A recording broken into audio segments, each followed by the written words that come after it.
And good afternoon. My name is Sabrina Lamb, and I'm the founder and the executive director of the World of Money, a New York City based nonprofit dedicated to providing immersive financial education for children ages 7 to 18 and powered by the YWCA of Metropolitan Chicago. Happy Black History Month. But when we talk about Black history, often, which is really American history, we often ignore the financial efforts and the heroism and the courageousness of African Americans, how they participated and aligned with this powerful currency called money. Well, today we have a very special guest for Money Talks at World of Money. And we are welcoming to the World of Money Talk stage Timothy Todd. He's the executive writer with the Federal Reserve Bank of Kansas City. His seventh book, because Tim has been at this for a long time, his seventh book was entitled Let Us Put Our Money Together, the Founding of America's First Black Banks. Today, Tim joins us to talk a little bit about that and a lot about everything regarding Black banks, to discuss his eighth book, entitled A Great Moral and Social Force, A History of Black Banks. And stay tuned because we have a gift for all of you. And also, if you have any questions during our conversation, please use the chat, whether on YouTube, LinkedIn, Facebook, or Twitter, because Tim is here to answer the questions that you may have. Welcome, Tim. Thank you so much for being with me. Joining you today. Looking forward to our discussion. Yeah, so, all right, so everyone who's joining us, just get ready to take a trip, because Tim, you're taking us through four cities in the US, and using the backdrop of which is a lot of the time in the US history in terms of upheaval. You use the US history as a backdrop for African American banks and the launching of them, what their experiences were. And you talk about and you share, you research the discrimination, the segregation, the poll tax, the denial of voting rights, early gentrification. Could you share with us why you focused on Richmond, Virginia? And we're all going to these cities over the next hour. Richmond, Virginia, Foley, Oklahoma, Detroit, Michigan, Chicago, Illinois, and Memphis, Tennessee. Why did those locations resonate with you for this book? So there's definitely other cities we could have looked at. Philadelphia, Washington, D.C., New York, all come to mind. What we were trying to do with this book is recognizing that, as you mentioned in your comments, a lot of this history is unknown to people and it's not been widely made available. And so what we were trying to do was present this in a way that would resonate with a lot of people, make it easily understandable. So we're not going to get into the economic world or the finance world, but looking at communities at key points in time where Black-owned banks were important catalysts of economic opportunity and growth. And so what we did is we decided one way to do this would be to move through history and then identify those cities that move or that align with particular points in time. So Richmond was really the dawning of Black-owned banks in the United States, and that happens after the failure of Reconstruction. So that's going to be in the late 19th century. And then from there, we move forward in time. So in the next time period, we focus on Oklahoma, and we can certainly talk about a town called Boley, Oklahoma, that was a significant town. A lot of people are probably unaware of. That happened around the turn of the century. And then after that, you had the increasing industrialization in the upper Midwest. So you had a large migration out of the South to Chicago, where they sought employment and jobs were more readily available. And then from there, really the next stage is the real sort of dawning of the civil rights era. And that happened in Memphis. And banks were hugely involved there. And then you sort of see the civil rights era continuing, sort of late stage civil rights era, later stage. I saw something the other day, someone said, we're still in the civil rights era. It's always the civil rights era. And I think that's a good way to look at it. But then we look at Detroit and kind of what happened there in the 1960s and later. So let's dig in. But first, I thought it was really interesting in the book you shared that rather than having a profit motive for bank African American bank founders, it was really their motive of having public service. What do you mean by that? So yeah, so one of the things that is interesting, and one of the things that I found when I looked at the very earliest banks, and then you see this continue through history, is you know people. So when you think of a bank, it's obviously a business, and it's there like any business to turn a profit. But what was interesting to me is that time and again, the people who founded the banks weren't sitting around saying, "Hey, here's a business opportunity." The way you might look at your neighborhood and think, "Hey, we need a grocery store. I'm going to go open a grocery store because I can make some money here," right? So it wasn't that thought process. It was more of we can help the whole community. We can create some opportunity in the community. We can help people save their money. We can lend money so people can buy businesses and do all those things. And that motivated them time and again, whether you're talking about Richmond in the late 1800s, or if you're looking all the way to what was happening in Detroit, even in the 1980s. So Tim, but why are Black banks necessary? Why are they important? Why are they needed?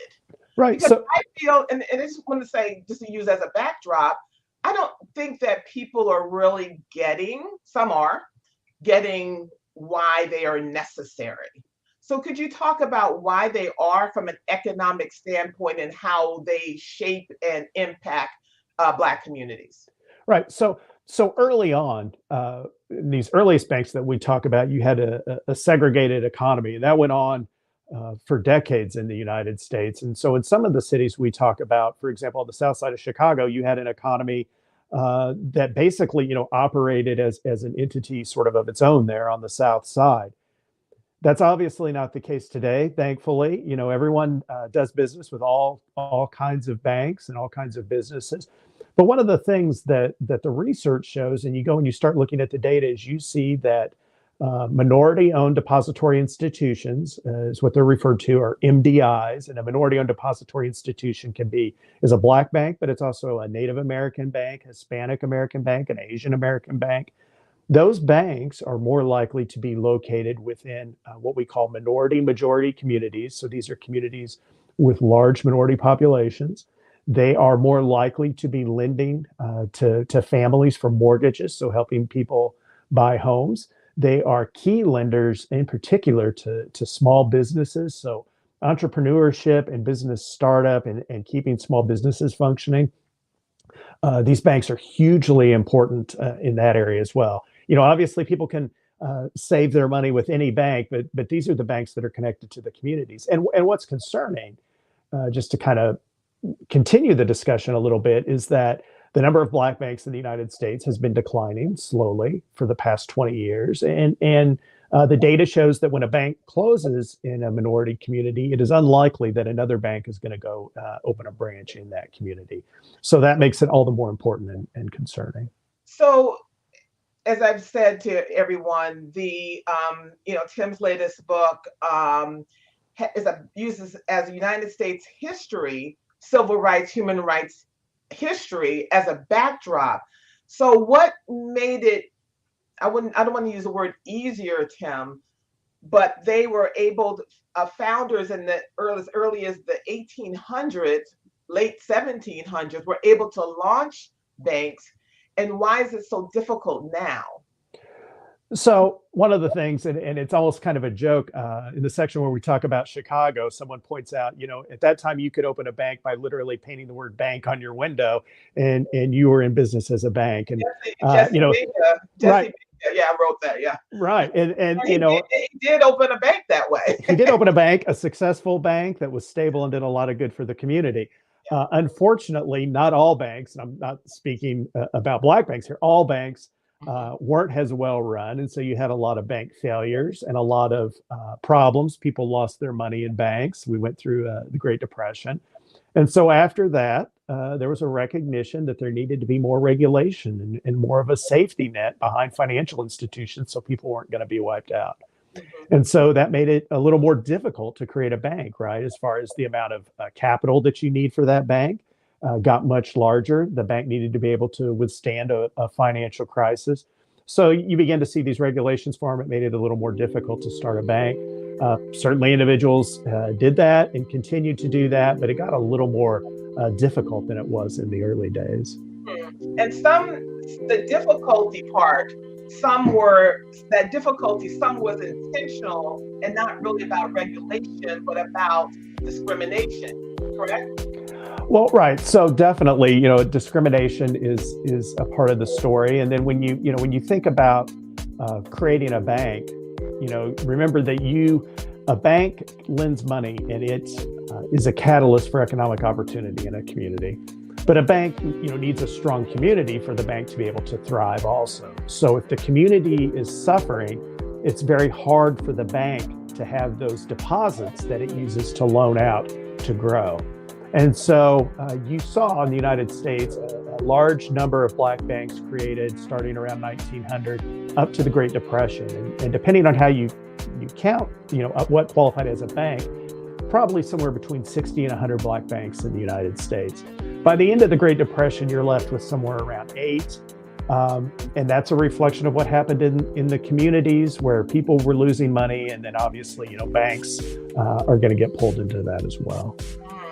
And also with the absence of financial institutions, credible financial institutions in Black communities, often those communities have to rely on predatory services such as payday loans, check cashing, rent-a-center, title loans, and they continue to prop up and target these communities that do not have financial services. Right. So those types of firms are what we refer to as alternative financial services providers, and they are. Tim, that's a nice way of putting it. I was going to say that may be a little bit of a nice way of putting it, but these are the kind of places that, they charge a very high, often exploitive rate of interest. In some parts of the United States, they're much worse than other parts of the United States, depending on how active the state is in regulating those firms. But the research has shown what I think all of us have observed who look around our cities, that these firms are more likely to be located in minority communities. And it really becomes problematic when you think about, just at the individual level. If you have a bank account and you are able to save money, that's going to help you in times of emergency. And so you think about, where I am in the United States, we're having a bit of some people call it a snowstorm. I don't think it's quite that bad, but we're having some winter weather today. And some people's pipes are going to freeze, maybe even, in my own neighborhood, and those pipes are going to rupture and that's going to do some damage. If you have a bank account and you save money, you're going to be able to hopefully, pay to get your home fixed or fix whatever damage you have, or even beyond that. If you, have a bank account, you're going to have a relationship with a banker. And so you may be able to go there and ask for a loan that's going to get you a far more favorable and fair, more importantly, interest rate than what you're going to get out of some type of payday lender who can really create a lot of problems for you in the long term in that situation. It's amazing. And particularly with the, internet, a lot of these alternative services are doing business in states that it's illegal for them to do it, but they use the internet to leapfrog over state boundaries. Yeah, so the internet, I think, and technology are interesting because I think there can be a good side and a bad side to the technology, right? So being able to reach more people can be good, but I think people need to be more vigilant as they deal with these businesses and look at some of the things we're seeing being innovated right now in the financial system. People really have to be careful and think about what they're doing. I think technology can open a lot of doors, but it also can leave you vulnerable if you're not really careful with what you're doing online. So now often you hear many people talking about generational wealth. And I love the part in your book where you talked about William Peterford, who launched his bank because he experienced or met orphans who did not have access to their parents' estate. Could you share that story, please? Yeah, so William Peterford created a bank in Birmingham, Alabama, and he was a preacher down there, I believe at the 16th Street Baptist Church. And he recognized in the community, so at that time in Birmingham, you had an increase in industrialization. You had a growing Black population that didn't have anywhere to save their money. And so he believed very strongly that if you created a bank, people could save this money and then it could be loaned out to the community and create additional. he created the bank, but one of the things that really struck him was a story about a couple children who had been orphaned. And those children, after their parents died, their parents had accumulated some wealth. I don't think it was, a fortune, but certainly a significant wealth for them. And there was no way to pass that money to the children because no one within their extended family, so like an aunt or an uncle or a grandparent, was able to post a bond that was necessary. They didn't have the financial resources. And so that was one of the reasons that he felt it was important to create a bank to prevent situations from like that from happening. And we actually take the title of the book from that. Someone wrote about Peterford and said, this makes clear that a bank can be a great moral and social force. And I thought that comment really resonated with what he was doing. And it resonated just across history, what you saw banks do time and again, whether that's in Memphis or the south side of Chicago or Detroit. I love this story. Now we're in Virginia now because Mr. Peterford was in Alabama, Birmingham, Alabama. Let's go over to Virginia and all of that work, particularly done by Maggie Lee Mitchell. And I love the quote in your book where she said, quote, when any of us girls is advanced to making $50 per month, we begin to persuade her to buy a home. And as soon as she saves enough, the bank will help her out. This was in 1903. Tell us about Maggie Lena Mitchell. So first of all, one correction, her last name is Walker. Maggie Walker. Sorry, Walker. John Mitchell was another banker in right. Richmond at that time. So Maggie Walker is an amazing individual. Some people may have heard the name. They may not know why. She was, I think without question, the most prominent female banker in the United States for a good chunk of American history. She was involved with an organization that was called St. Luke's, and she created St. Luke's Penny Savings Bank. And basically that bank St. Luke's became an organization that did all sorts of things. So it had some businesses going on that it operated. It did a lot of charity work.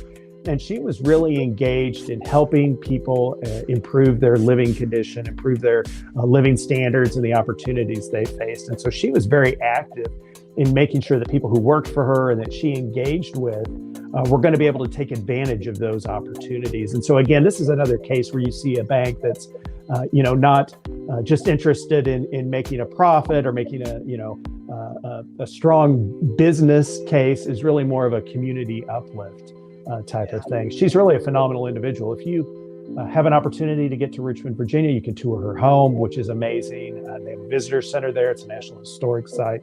Her bank and some of the others, there were actually 5 banks in Richmond around that time, anchored a very dynamic area known as Jackson Ward in Richmond that was well known by many people, an amazing, thriving Black community at that time.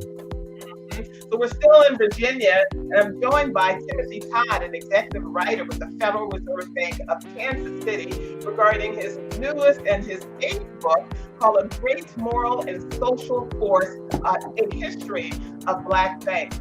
Staying in Virginia, often when we talk about economic boycott, it's always the Montgomery boycott, 365 days, where many African Americans walked to boycott and not want to economically support that local mass transportation system. But that happened actually earlier, decades and decades earlier in Richmond, and 4 Black banks financed an alternative transportation system because they were boycotting the Virginia Passenger and Power Company. Tell us about that, Tim. Yeah, so that's one of the things that I was certainly interested to learn about, is that, as you mentioned, you hear a lot about the bus boycotts, but there was actually a similar issue with streetcars that happened much, much earlier. Richmond was one of the places where that was a very significant issue. And it's kind of interesting to sort of think about this really as sort of the precursor to what we saw later, and you see some of the same things. And so what happened there is you had that similar discrimination on public transportation, and then the banks really stepped up and tried to figure out, how can we work around this? Can we create something for the community that if we pool all of our resources, that we won't have to rely on this other system? And again, this is a place where it really speaks to that community leadership role. It was so so much a part of the fiber of these early banks. And they're sort of looking at the community, looking for places where they saw need, and then how could they, because they had access to the resources, how could they step in and make an important difference? And there's right now in New York, in different parts of the country, there is political gerrymandering, redistricting, and so forth. That happened as well as, that's why Jackson District was created. That happened then as well. Could you share with us about that aspect in Richmond, Virginia? Yeah, so there's, without getting into all the details of how the government system was created in Richmond, that ward was basically created and its boundaries were created to be primarily a Black district because that's where African-American families lived. It was not necessarily, it wasn't shaped, it didn't have like a square shape, it had sort of a shoestring shape. You can go there even today, and if you just sort of walk around and know where those boundaries were, you can really get a feel for how it was kind of spaced out. So that's how that district came to be. It was a political process that drew that district because there was significant Black population in other geographic regions of the city, and it was sort of putting them all together in that one ward or voting district. And we're taking your questions, everyone. And we have a question in the chat from David Youngblood. He writes, to what extent can or does the U.S. Treasury use African-American private equity owners and banks with taxpayer dollars to invest? Who gets to invest taxpayer dollars? First, I need to say that I'm part of the Federal Reserve and we're separate from the Treasury. So just to make that clear. So I'm not privy to nor involved with how Treasury makes their deposit decisions and where they put their funds. Related to that, what I can say is there's a program that started, I think around 1970 called the Minority Institution Deposit Program or something like that encourages government entities to deposit their funds with minority-owned depository institutions. So this could be, your local government. Where do they deposit their money? In some cases, this, in the past at least, has been, the local post office. Where do they deposit their money? So there are initiatives in that area. I'm not involved nor up to speed on kind of where those things stand today. Got it. Could you point David to any additional resources where he could source that out? Yeah, I would go online and look at the Treasury's website and look for their minority program. I am sure that they are pretty active in that area, and I would think that information about those programs and those deposits would be available there. And David, I would also check with the congressperson, the chair of the Financial Services Committee with the U.S. Congress. I'm sure they have their information, or that the staff members can provide you with that research. Yona, she writes, this information needs to be shared with our communities. Absolutely, Yona. So let's go to Oklahoma, Tim. Yeah. So let's go to Bola, Oklahoma. So yeah. So go ahead. No. So one of the things that this is another part of American history that I think I'm learning a lot of people aren't aware of. I grew up in rural Kansas, and so I was a little bit familiar with this history because we had the same thing in Kansas also. But after the Civil War and formerly enslaved individuals are emancipated, they basically have a few options available to them, right? So some go to the northern U.S. to seek economic opportunity. Some are going to stay in the South and work on the farm. Some are going to stay in the South and go to cities, places like Atlanta or New Orleans. But there was sort of another alternative that some people pursued, and that was to move to the U.S. Plains. And you see there where they established communities in Boley, Oklahoma. This is Pecan Street in Boley, Oklahoma. They created small towns across the American Plains, and the idea was that these were Black communities. So the idea was they were completely, everything about them, from the government structure to all the businesses, were owned and operated. All the residents were Black Americans. And so Oklahoma, partly because of its proximity to the South, but also because it was a territory and not a state, so it had some different issues with land ownership. Oklahoma was actually home to 50 all-Black communities that were created during this time. I grew up in Kansas. Kansas had some also. Most famously in Kansas was Nicodemus, Kansas, which some people may have heard of. It was fairly prominent. That was in western Kansas, and then you also had some in Nebraska and parts of Colorado as well. But Boley, Oklahoma, was really a well-known community on a national scale, and was really sort of held up as a shining example of what a community could be. And so it had a number of businesses. It had a very large building. It had a 3-story building that at the turn of the century was considered the largest building in eastern Oklahoma.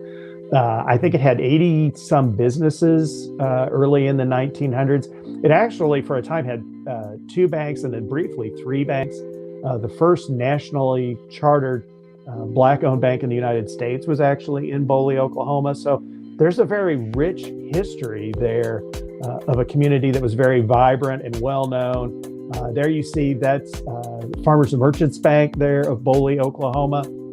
The bank president standing, Mr. Turner, standing on the front step there.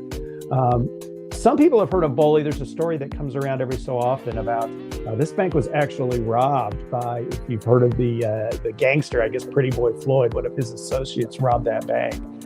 So that story gets some attention from time to time, and it's unfortunate that people focus on that story and not really the story of a very vibrant, bustling, growing community for that time, sort of before industrialization, a heavy agricultural economy, and sort of those types of things that are going to sort of prevent Boley from recognizing its potential as people begin to move to larger cities for factory jobs, the type of jobs that Boley was just unable to provide.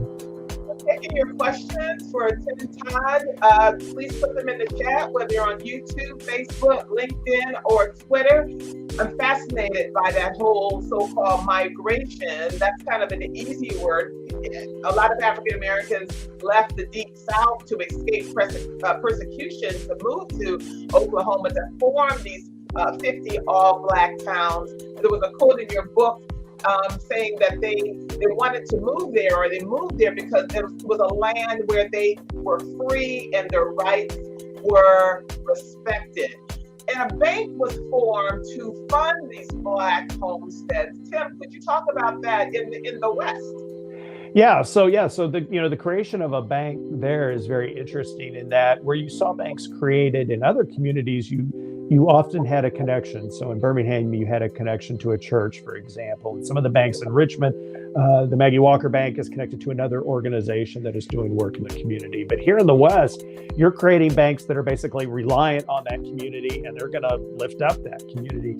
So it's a little bit of a taller order. You don't really have that organizational safety net to fall back on. And so that was very key in bringing business and individuals, families, all those things that are needed that make a community a community. The banks were really at the heart of that, and really these communities don't develop without those banks. It just simply doesn't happen. And I'd like to double back too, because you are exactly right when you talk about, migration is kind of a nice way of putting it. We cannot overlook that if you were a Black banker in Richmond, Virginia in 1890, or you were, anywhere else, largely in the United States for much of this history, you were at significant physical risk. And high-profile individuals who were running banks probably faced even more physical risk. And so we talk about that in the book, and it's a painful history, but it's important, I think, for people to understand that I don't think it's too much of an exaggeration to say that some of these early bankers were very heroic in the risk they were willing to take. And in your book, Booker T. Washington was quoted regarding Boley as the most enterprising and notable Negro town in the United States. Let's pivot to this history that I'm going to have to do more research on myself. The relationship between formerly enslaved Black people and the Native Americans, the Choctaw, the Chickasaws, the Creeks, and the Seminoles. That was a complicated relationship. And how does that connect with Black banks and economic prosperity? Right. So Oklahoma in particular has a very rich and dynamic history of all types of diversity. I think more than many people would understand if you haven't really become engaged with it. it's very complicated to sort of get into the different Native American tribes after they were forced along the Trail of Tears out of the east and into Oklahoma territory. Some of them, they were Southern tribes, and some practiced slavery, although slavery has a wide range of definitions, and you know, I don't want that to be misconstrued, but it was handled a very different way depending on how the tribe was structured. From what we think of as more traditional to maybe more, I don't even know how to really describe the differences. And so that allowed for access to some of the land because you had that Native American culture and that Native American bloodline for some individuals and families. There is a book written by a professor from UMass. Her name is Barbara Krauthamer, and it is one of the sources we used for the book. And she actually worked with us on this book. So I would go out and look for Barbara Krauthamer's book. I can't remember the title. I actually have it at my office and I'm at home today. But her book is a very good resource in explaining how the relationships in that intersection of Native American culture and Black culture came together in the United States. She's a real expert on that issue.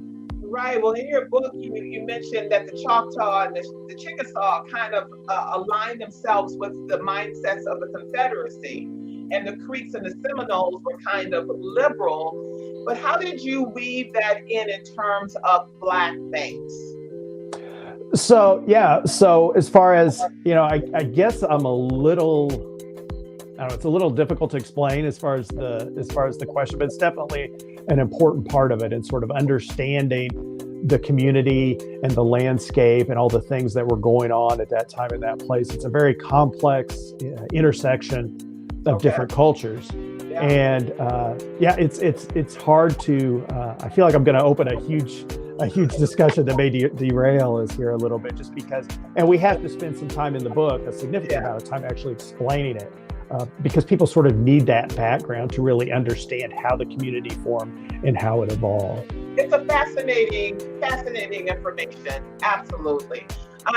We have a couple of questions in the chat, because now we want to go over to Greenwood. So Yona asked, what are your thoughts on the Black-owned online banks? Do they support the community? And then have questions from Corey Willis. Yeah, so talking about the online banks, I think we are still figuring that out a little bit. I think the potential is there. You know, I am sort of at heart a believer that it's very important to have a physical presence in a community if you're really going to understand the needs of that community. And there's sort of that sort of extra effect, right? So an online bank, you know, you can open a bank account pretty much anywhere in the United States if you go online, right? And you want to do that. But a bank in a community, I think, is going to understand more the needs of the community. So that's going to get back to how do you borrow money? Where's that money come from? And what are those loans being used for? And sort of understanding that. If you have a local entity there, it's going to know, for example, that, hey, you know, we don't have a good restaurant in this neighborhood and someone wants to open a restaurant, they're going to know that. Whereas on an online presence, if the bank is located somewhere else, they're maybe not going to have that same understanding. So they may be looking at more sort of standardized lending metrics and just say, well, here's the numbers, and they're not really going to be able to weigh that community need, or maybe even the characteristics of the individual who wants to borrow money as far as, you know, their experiences in the community. Thank you. And Carrie Willis, he writes, the M&F was located in the thriving business and residential district in the Haytide district of Durham, anchored by what became known as Black on Wall Street. What are your thoughts about that? Yeah, so there's definitely... One more thing, it's a two-part. Let's not forget, he writes, about the M&F Bank, formerly Mechanics and Farmers Bank, that was founded in 1907. Currently, it is the second largest minority-owned bank in the United States. Right. So we didn't. Obviously, the banks that we talk about are not, thankfully, the only communities that had black banks through history. And so basically what we were trying to decide is to look at, sort of how can we move through history in a way that sort of keeps this on a narrative that's going to appeal to a large audience, right? We didn't want to write something that was heavily academic or would get tied up in the economics. We want to bring people in to learn this story who maybe aren't as familiar with banking and sort of bring them into the fold of understanding. Got it. So let's go mosey over to Tulsa and Sure. Greenwood. You're the first researcher, this book, that pointed out a glaring omission when we talk about the story of Greenwood. Talk about the banks and how many people unfortunately lost their lives, how they're still not really being honored economically, the descendants. There was no black bank there. Right. So this was something Wait a minute, Tim. That's a big deal. That is a big deal. And that surprised me. And we spent significant time making sure we were right about that before we wrote that, including, this was during COVID when we were doing this research, but we actually reached out and had people who were involved in historical work there, different organizations in Tulsa, and they actually went back through city business directories and business logs, cross-checking addresses and neighborhoods just to see, is there something we're missing here? And so that often catches people off guard, certainly did me. So to understand that, banks in the United States, no matter where we are talking about them, historically, most banks have been created in places where people don't have access to money. And so that means that the banks are created, or access to credit. They aren't able to borrow money. And so usually they have very little money. So they begin to pool that money together and then lend it out to the community. And so this goes all the way back to colonial New England. This has happened time and again in U.S. history. The Greenwood community in Tulsa was created in a very different fashion. And there's a couple things that make it very different than a lot of communities in the United States. There was significant wealth and good paying oil field jobs for everyone at the time Greenwood was shaping up. So that's at the time it was developing and it was population was growing. A lot of people were employed. Tulsa also for a time was much more welcoming to the idea of integration than some other communities were. And so there were Black individuals and families who had accounts with established white banks in the city. That was not, I don't know that it was the norm, but it wasn't completely unusual or as unusual it was in other cities. So that's also part of it. And then you have a couple developers come in who really develop the Greenwood community, and they have a lot of wealth. And so what you have developing Greenwood are a number of private lenders. And so not just among the founders, but then others come in, you have this money available. So it's a little different model in creating a financial system than what you're going to see almost anywhere else in the United States at that point in history. So the availability of money leads to a different economic model. That community grows, becomes incredibly vibrant and dynamic, and then it meets a horrible, tragic end. And one of the things that really stuck with me is that as the press reported this nationally, and they said people wanted to send donations, and where would they send donations? They actually sent them to Little Boley, Oklahoma, which was like an hour or so drive away, because that was the nearest bank that could handle this task. So definitely an interesting part of U.S. history, and certainly do not want to take anything away from Greenwood and what a phenomenal community that was. Absolutely, but it's a huge part of the story, and I'm so glad that you included it. Let's go up to Chicago, Illinois, with a story of Jesse Benga. And please, if you have any questions or comments, please put them in the chat, no matter where you are. Jesse Benga. Yeah. So Jesse's an amazing individual. So he is really, that sort of self-made man. He shows up in Chicago around the time of the World's Fair and basically sets up a little stand there and starts going into business. His family was from Detroit, where they had been involved in real estate. And so he learns a lot about not just the real estate business, but how do you take care of real estate? How do you, repair the plumbing when something goes wrong, or keep the electrical working, or what have you. And so he becomes eventually involved in Chicago real estate, and he's very successful in part because he's able to do all that repair work himself. helps some other people who have real estate by doing repair work for them and doing some building management type functions. Eventually, he accumulates a pretty good amount of money out of his business, and it's going to lead him into banking again in the early 1900s. And then he's really becomes a banker. Basically just describes part of what he was doing there. So you have significant racial violence there. And he is really at the center of making sure, like even things, he works to even make sure groceries are being delivered to the neighborhood at a time when people weren't traveling into the neighborhood or were afraid to because you had a lot of violence erupting. He does a lot of things where he even goes and there are families attempting to move or buying homes in what had previously been all white neighborhoods, and they run into racial violence, and he goes and comes right down to the house scene where this is going on, and he helps the families.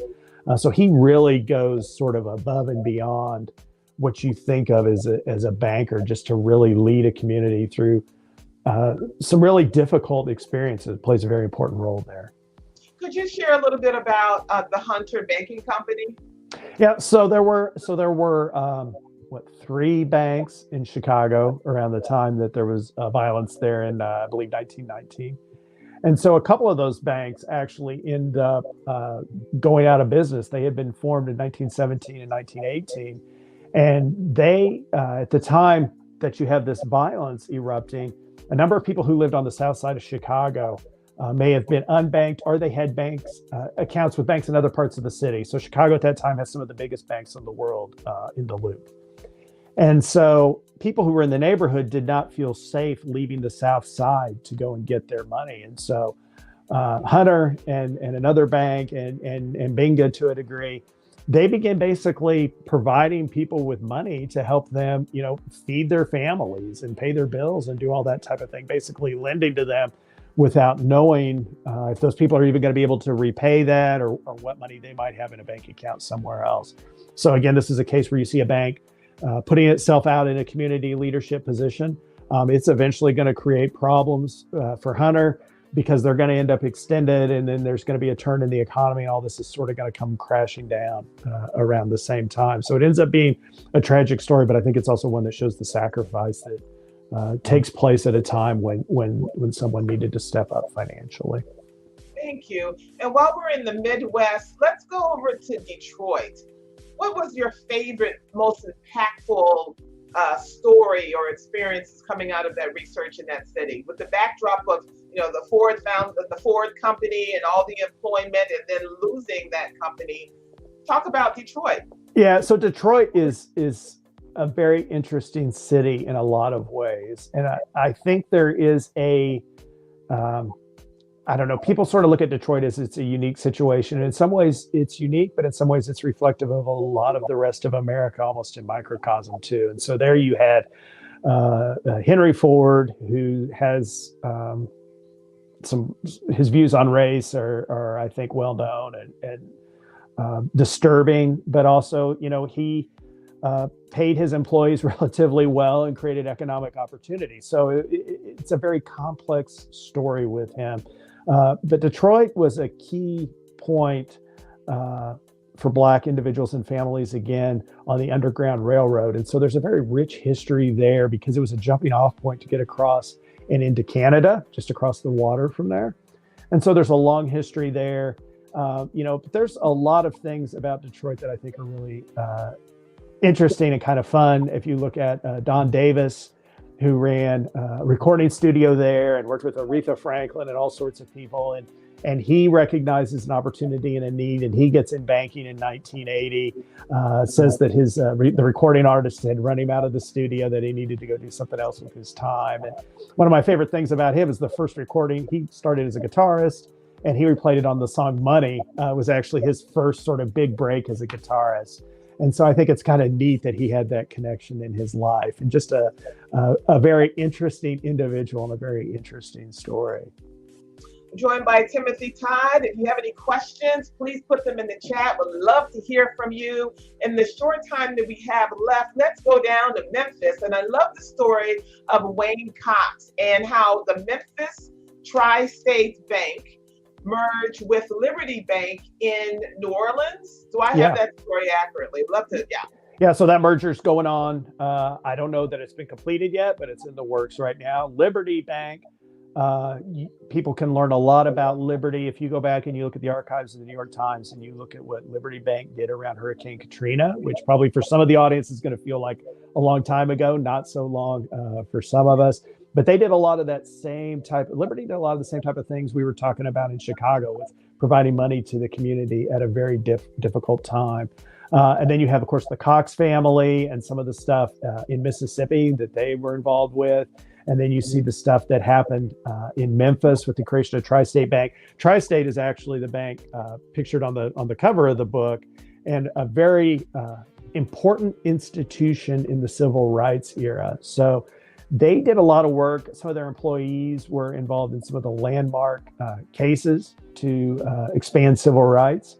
They did things like operate at extended hours during times of protest or activism because people were being arrested for going out and demonstrating. And so they would help bail people out. They would provide funds for that.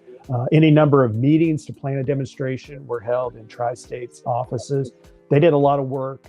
Also, there was an economic freeze that some businesses tried in that region in Mississippi to prevent Black businesses and families from being able to borrow money, or in some cases try to foreclose loans on them. And Tri-State was engaged in trying to provide credit to those families at a time of emergency. So again, it just keeps repeating that same sort of thing of, this important community leadership at difficult times on major issues. And I think one of the things people who read this book will be surprised by, even as much as we've talked about it, is how many events and things about from other aspects of U.S. history these banks touch on. Martin Luther King, Dr. King in Memphis, and you see the bank there with him. The last speech he gives, he's actually talking about Tri-State Bank. And so, there's a lot of connections to U.S. history, and that was one of the things we really wanted to do, is not just talk about these banks as sort of isolated financial institutions, but talk about them as part of a community and a broader landscape in the United States. Just amazing. So we're about to wrap up, but before we do, could you share the perspective of Andrew Bremer, who he was and his perspective? He's African American. His perspective on the relevance of Black banks. Yeah, so Andrew Bremer was a member of the Federal Reserve's Board of Governors. He was African American. He made some comments. Unfortunately, I think his words kind of got twisted initially when he talked about Black banks, but he raised an issue that I think, as we look forward and we start talking about solutions, that I think remains relevant in a way today. And that is that many of these banks, there are about 20 African American banks still in business today. They are small banks. And so they can make a big difference in their community, obviously, and we've talked about that. But when you start talking about the world more broadly, and we start looking for equality in communities that don't have those banks, sort of how can we achieve that? And so I think the issue he was trying to get at, it got a little misconstrued, is that other very large banks, the banks that have since become known as too big to fail, is there a way to get those banks to do more within these communities that need the help, is what he was trying to say. And I think the press kind of jumped on some things he said at that time and kind of spun it a little bit out of control. The press jumping on things? The press does that. But, I think, but related to that, I will say, I think, as we think about what can other banks do, all banks, not just talking about banks that have Black ownership. And I think there is a real need for all of us, and I'm including the Federal Reserve, everybody in banking and financial services. How do we bring more Black workers into the financial services system for employment? How do we get more people employed in jobs in banking and financial services? And then how do we, how are we able to expand better into those communities? I think that's something that one of the issues that people really need to pay attention to. And then also bringing into the banking industry. I think, when you think of a banker, what kind of image comes to mind? I sort of joke that it's like the guy from the Monopoly board, right? Like you see the guy with like a top hat and a monocle or whatever. But we really need to think about people who are motivated out of a spirit of community service.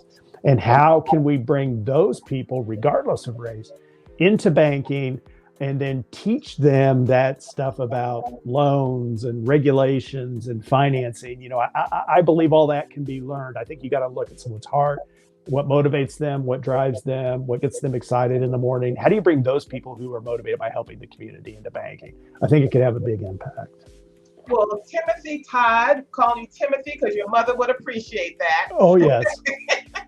Thank you so much for joining us. Thank you for dedicating time and resources and, you know, for this very, very important research. And Timothy Todd has a very important gift for all of you. How can everyone get your book? Yeah, you go to the Federal Reserve Bank of Kansas City's website, kansascityfed.org, and you can order a copy of the book for free. We make this research available to anyone who wants it. You can go out there and you can download the PDF if you want to read it electronically, or you can request a book and we will put it in the mail for you. That includes the current book, A Great Moral and Social Force, and then also the book about the first banks, Let Us Put Our Money Together. We are more than happy to share those as an educational resource. I will tell you, we're a little bogged down in trying to get the printing, so it may be a few weeks as they're cranking these out as fast as they can. But if you go there, there's a form you can fill out, and we'll be more than happy to send it to you. Everyone grab the link or write it down, a free PDF or hard copy of the book. Go to kansascityfed.org. And for all of you parents, before we go, World of Money, we are registering online as well as in person for our 17th annual Youth Financial Education Training Institute. Just go to worldofmoney.org for complete information. Timothy Todd, thank you so much for joining us. He is the executive writer with the Federal Reserve Bank of Kansas City. His latest book is A Great Moral and Social Force, The History of Black Banks. Thanks so much, Timothy. Be well. You too. Thank you.